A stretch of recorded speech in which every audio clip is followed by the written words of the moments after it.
Hi, my name is Matthew Bellisario. Thanks for coming to the BellisarioSonic YouTube channel from the heart of the Deep South on the outskirts of Birmingham, Alabama. Here we talk about music, records, we listen to records together, and I do interviews. Hopefully more interviews coming up. If you missed the first two that I did, the first one with Claudio Quattrone, fabulous classical jazz guitar player from Italy, who was on two albums that I reviewed recently. This Umberto Fiorentino, Claudio Quattrone. This is the first one here, and the second one. If you missed those reviews, go check those out. But I also was able to do an interview with Claudio, which was a fascinating discussion. And if you missed my interview with Champion Fulton, the wonderful jazz pianist and vocalist, go check that out as well. More interviews coming up soon. I'll be letting you know here as they get confirmed, the dates get confirmed. Today, though, I have a really cool review of the Blue Note Classic Series, the Miles Davis Volume 1, Volume 2. And I'm going to be doing a comparison for fun to the 75th Blue Note. So for those of you that bought the 75th Blue Note Miles Davis Blue Note stuff, this is the 10-inch series that they put out. I'm going to play one tune off of this. And of course, this is supposed to be from the digital sources. It's been a while since I've listened to this. And we're going to compare it with one tune off of Volume 1 here. And we'll just do the first track, Tempest Fugit. So it'll be kind of a fun comparison because everybody talks about how they hate the 75th series and how bad it sounds. Well, this is going to put it to the test. We're going to find out how it sounds compared to the classic series, at least one song. So that'll be fun comparison to do. But I'm going to play a tune off both of these records here. And we're just going to talk about Miles Davis and his Blue Note output here and have a little bit of fun and talk about these records. They might be some that you want to add to your collection. These are mono, all analog, mastered by Kevin Gray from the original masters and pressed on 180 gram vinyl at Optimal, both of these.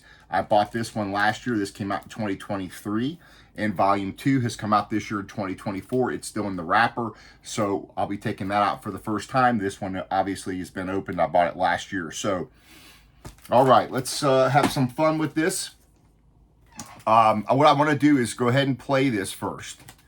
And then I want to immediately drop on the same song on the classic album. And I'm going to give you my reaction to that right away. So I want to do that first. So I'm going to clean this off. This is just the regular Blue Note 75th. It's still in its sleeve here, regular sleeve. And I'm going to pull this out, drop it on. We'll listen to the tune. I'll play the same tune off of the classic series, and then I'll give you my assessment. And we'll see how much different they actually sound, since one comes from digital, the other one comes from the original analog tape. Again, it's mono. I'll be playing it on the Fluence RT85 with the Ortofon Blue through a shit mighty preamp into my Yamaha HS8 speakers, and we're going to find out the difference. I'm also going to talk about Miles Davis a little bit because this Volume 1 and Volume 2 is kind of is a compilation of 3 recording sessions that were originally released on 10-inch Blue Note LPs. So I'm going to talk a little bit about that, the history of it and all that stuff. But I do want to do this quick comparison here for you guys, and let's see what the difference is in the sound quality. I've always wanted to do this. I have not actually done an A-B comparison with a Blue Note 75 to a classic or a tone poet. So let's see. Let's check this out. Here we go, 75th.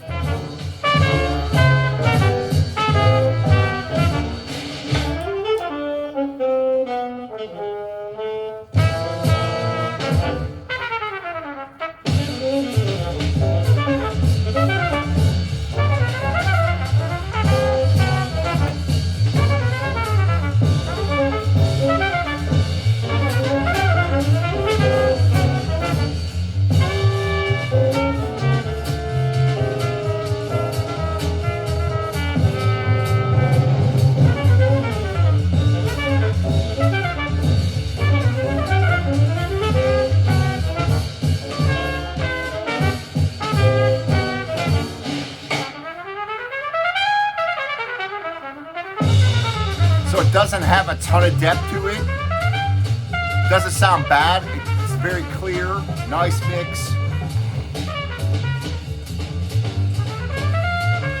Of course, from this recording is from 1953, okay? So this was on the April 20th session, 1953. And on this session, you got Miles, J.J. Johnson, Jimmy Heath, Gil Coggins, Percy Heath, and Art Blakey. Recorded at the WOR Studios in New York. Everything is very clean, very bright sounding, in my opinion.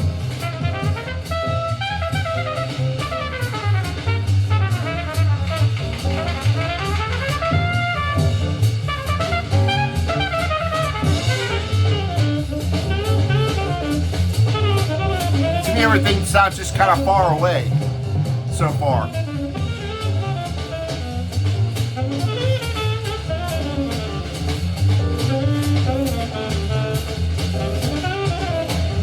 Listen to this.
Go ahead and get this one ready.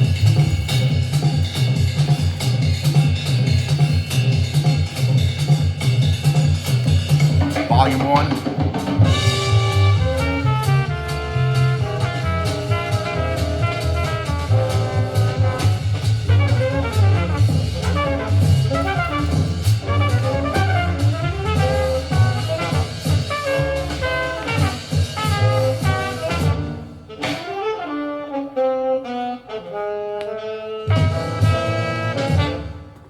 All right, so there we have track 1, Tempest Fugit. That's 1953.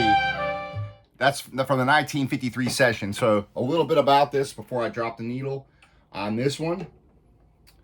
These are from 3 sessions. One from 1952 of May 29th, 1952, April 20th, 1953, and March 6th, 1954. That's what all of these Blue Note sessions are from, those 3 dates. And they condensed 3 10-inch LPs down to these 2 12-inch LPs. So I'm now going to play the exact same song on this classic, which is supposed to be from the analog tapes, and we're going to hear how this sounds compared to the 75th. So I've always wanted to do this. Let's see how bad the 75th sounds.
there is a difference. It's not very drastic, especially in the warmth department. What does sound better? The drums sound better. So I can hear the hi-hats. I can hear that stuff sounds close. Everything sounds closer to me. Okay, I will give, that's definitely a difference.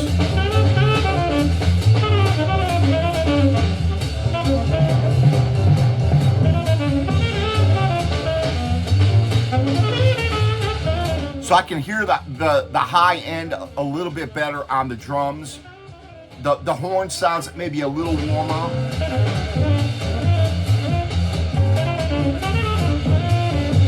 Other than that, is it drastic? I mean, you can hear the difference for sure, but it's not as drastic as I would have thought. And it's probably because it's a mono recording. Recorded at that particular time, 53.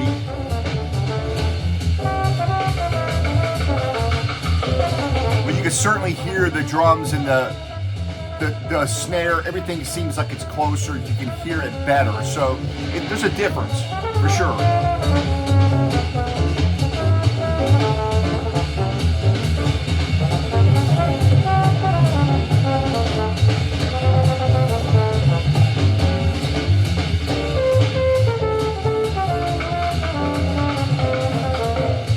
So like if I was to rate this on a scale of 1 to 10 and I gave this like a 4, I would give this like a 5.5 or something.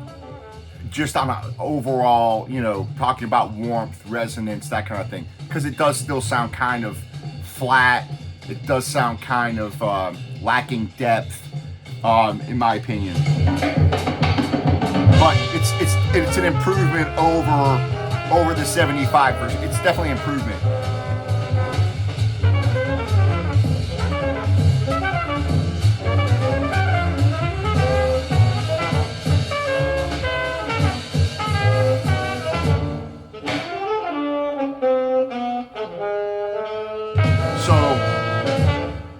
Yeah, all right, so let me go ahead and I'm going to clean off volume 2. I'm going to talk a little bit more about the history here. This definitely wins. The classic is definitely better sounding. Again, everything sounds closer. You can hear everything better. It is a little bit warmer. But if I owned these exact same things on the 75th, the 12-inch, which I don't know if they put those out. They may have just put out those the 75s, those 10-inch. What they did was they originally put the Miles Davis catalog out on 3 10-inches, okay? So there was a Young Man with a Horn put out in 53. There was the Miles Davis Volume 2, which is this one, that came out in 53. And then they did a Miles Davis Volume 3 in 1954, which contains everything that's on these two 12-inch records. And what happened was, you know, back when this was released, the 10 inches were still very popular. There was, they have not settled on what was going to be the 33 1/3 format, whether or not 10 inches were going to be predominantly what they were going to make, or the 12 inches. And actually, these kind of started off strong because they're the same size as the 78s, what people always had, and they fit nicely onto your record stand, perhaps. Your storage and everything kind of matched up, and they were all the same size, except obviously these held more music. Eventually, though, a few years would go by and the 12 inches would take over, and so it made sense to go ahead and put these back out, those 3 records, combine them into 2, and that's what we have now, the two 12 inches, okay? So that's how we have this compilation of these 3 different recording sessions from 52, 53, and 54. So let me go ahead. I'm going to start opening up the new the volume 2, and we're going to drop it on. And I expect all these to kind of sound the same, except for the fact that the 54 sessions came from a different studio. So the 54 sessions, which are going to be on the second volume here, I expect some of those to sound better because those are at Van Gelder, recorded at Van Gelder Studios, versus recorded at the WOR Studios in New York City. So that's going to be interesting to hear. So let me go ahead and put this back in. where's it at? Back in its jacket. And again, all the Blue Notes come in those anti-static the poly sleeves. And so there's volume 1. And I think that's a pretty cool comparison. And it does sound better than the 75. So it does win that battle. Still just not a very warm recording overall. But this is a real special period for Miles. So Miles started recording in 45 with Herbie Fields, Charlie Parker on the Savoy and the Dial labels. His Birth of the Cool releases, if you're familiar with those on Capitol, those were released in 57, but those were a compilation of recordings that he did in 1949 and 1950. So those Birth of the Cool albums are before these Blue Note recordings, okay? In 51, he began all of his Prestige label recordings. He started recording with Prestige, and that's where you see all those Prestige albums coming out. Those he began recording with them in 51, also preceding the Blue Note recordings. His first Prestige recordings were laid down at Apex Studios in New York City with his sextet. Now, the Blue Note sessions, Volume 1 was actually originally released, the 12-inch, 1956, after he won the Downbeat Readers Poll as Best Trumpeter. And shortly followed in February by Volume 2. And that's, again, after the 10-inch records lost the format war. And they were reissued on the two 12-inch records. So the big difference here is going to be, in my opinion, is the recording studio. And is it going to sound better than the earlier recordings? So let's go ahead and open this up, clean it off. I got the Blue Note hype sticker off to stick on my new record sleeve. I'm going to try to get this open here without destroying the label. Okay, so I appreciate you guys hanging out with me. Again, these are fun to do for me. It's like you guys coming over and hanging out and listening to records with me.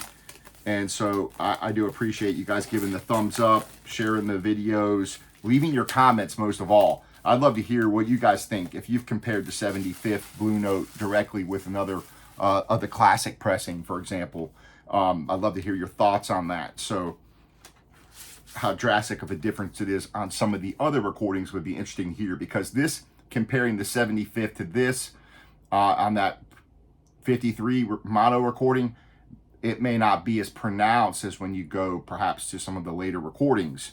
So here again, we've got Volume 2. And we're going to be listening to Take Off. So let me make sure. That is a 54 recording. That comes off the Van Gelder recording studio. Comes out of there. And so let's see how much of a difference there is now after I've listening to both of those. And let's see how this works out here.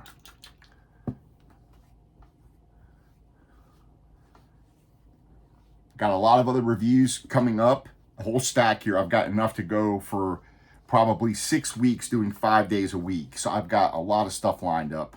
A lot of jazz stuff. I do have the acoustic sounds. Atlantic 75th. Those 3 coming in. Probably tomorrow. Whatever day. Well, I don't know what day this is going out. So anyway, it's coming up soon. I'll be doing all 3 of those in a row. Probably. And I think that I'm pretty excited about this batch. And I've been pretty pleased with the acoustic sounds overall for all their releases, but in particular, the Atlantic 75th is been a treasure, really. Treasure trove of music, a variety of music, rock, rhythm and blues, jazz, even country coming up. I think Willie Nelson's coming up this batch. So, okay, let's put on Volume 2. I'm going to drop on side 1. Take Off. Again, this is coming out of the Van Gelder studio for these 3 different sessions. This would be the latest session for Miles on the Blue Note label. So let's see what the difference is.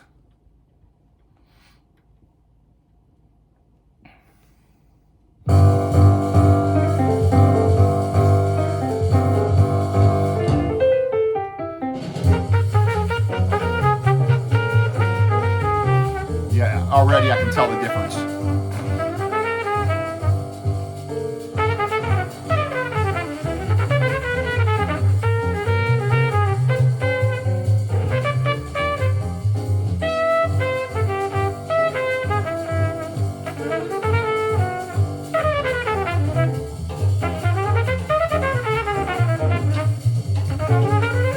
All right, already a much better recording.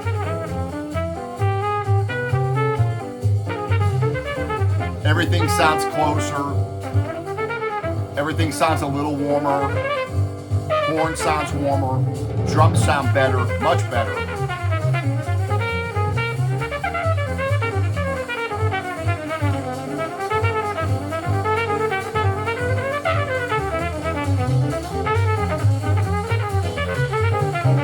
Yeah.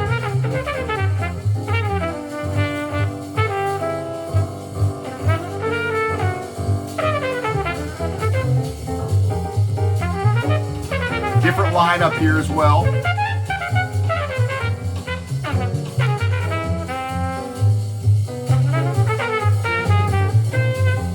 So, volume 1, volume 2, this one compared.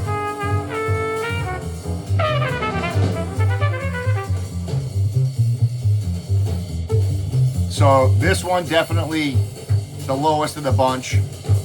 This one an improvement from the analog, still not the greatest sounding. This one from the 54 recording session, and let me make sure they're all from that. They're not all from that either. So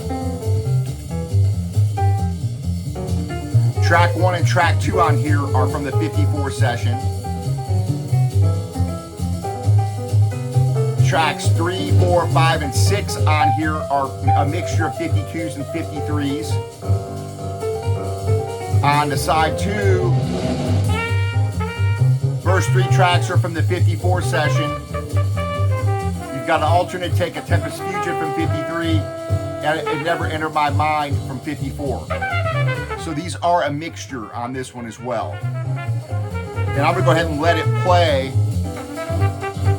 into that third track on this side, so let's see if I can hear that drastic difference, because it sounds better than Tempest Fusion, this 53 recording.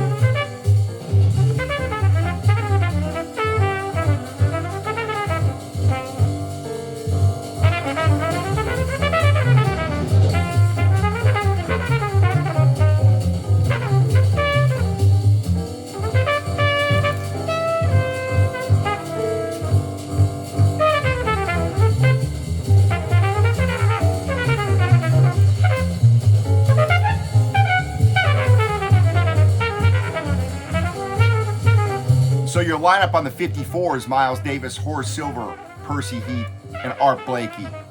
That 54 session, March 6th, was recorded at Van Gelder.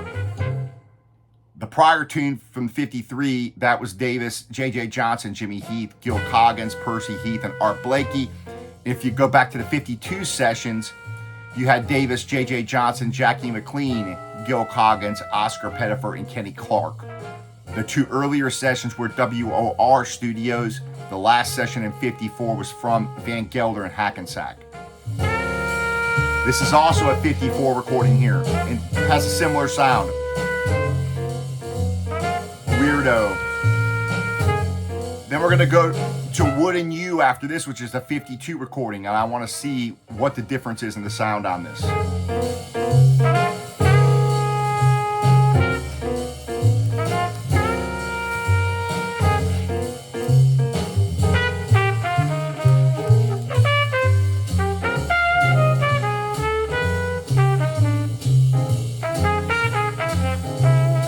Hype sticker off and on my new sleeve.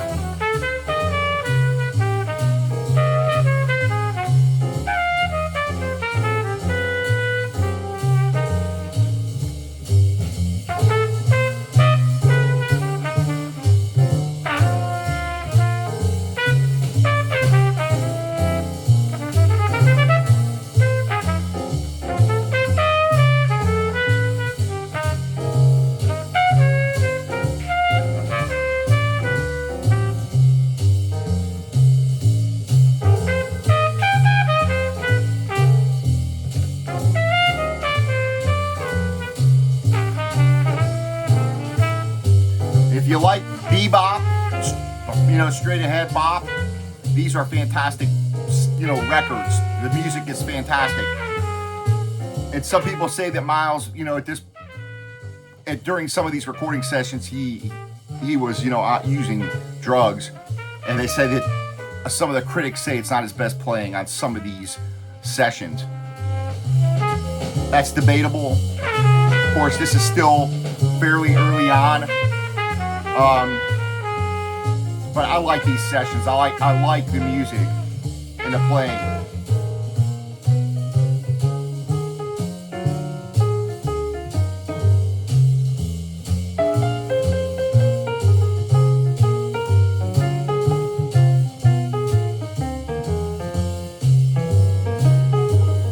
Yeah, see, the drums are I can hear them much better than on the Tempest Fugit from 53. So the next tune that's coming up is Wouldn't You from the 52 session. There should be a difference in how it sounds. We'll see.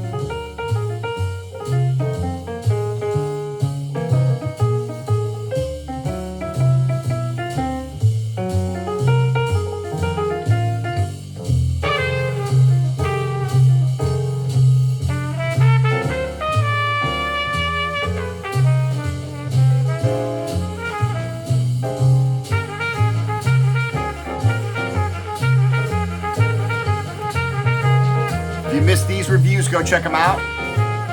Did a full review of Smack Up, Art Pepper. Did a full review of this awesome sounding Cannonball record. Sounds fantastic.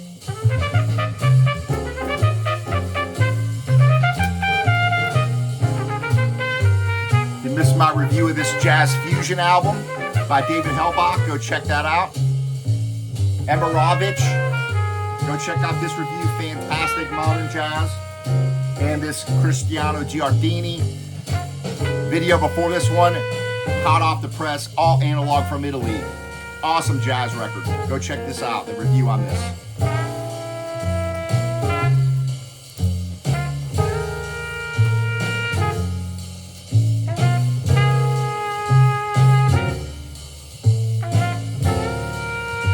All these are about 3 or 4 minute tunes across this entire recording sessions, all 3 of them. They're averaging about 3 minutes to 4.5 minutes max.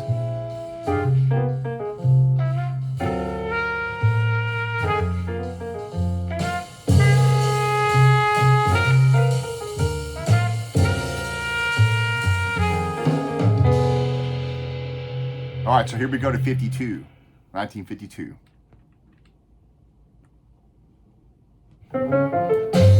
How can I hear it?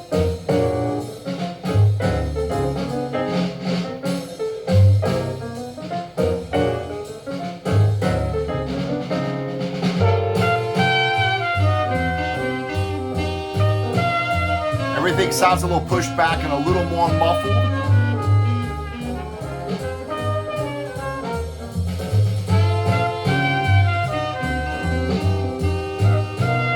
So definitely a difference in sound. You can hear it right away when it comes up. Just the sound of the kind of sounds more muffled.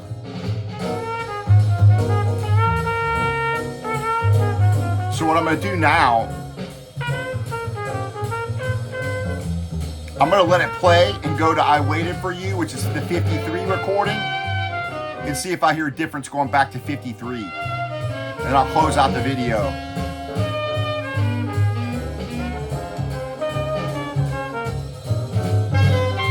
So it shows you just how a difference in a year can make and a difference in recording studio and the recording engineer can make.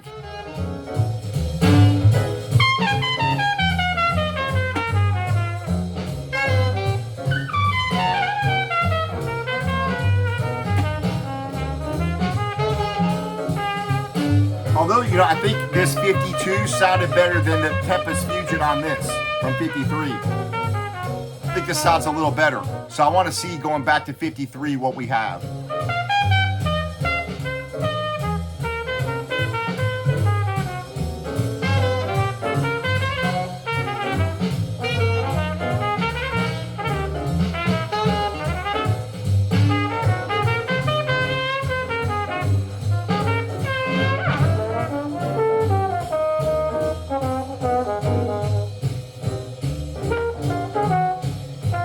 J.J. Johnson on the trombone. Oscar Pettifer on bass on this 52 session. Kenny Clark on drums.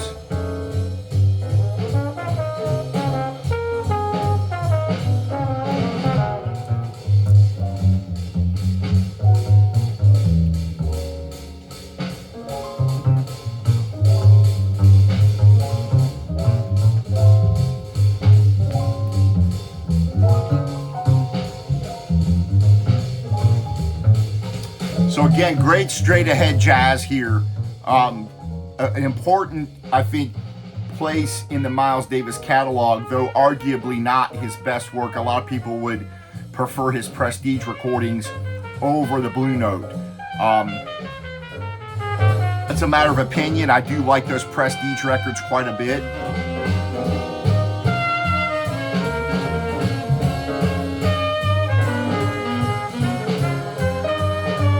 And while these kind of come across as the Prestige albums kind of come across as more organized albums, more kind of presented as a full album, where these are kind of seem to more thrown together. But here we go, going back to 53 now.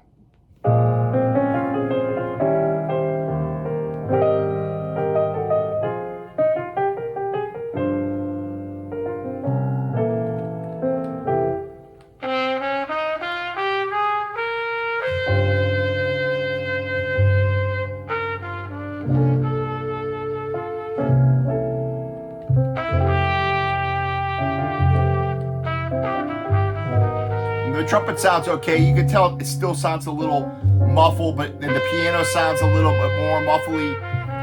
It's hard to tell without hearing the drums in there. Different type of tune.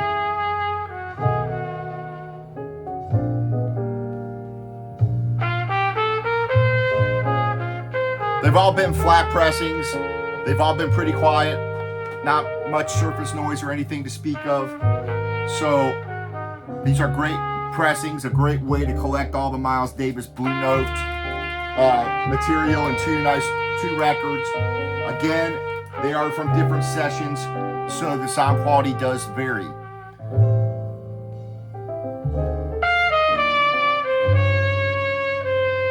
So I appreciate you guys joining me on these.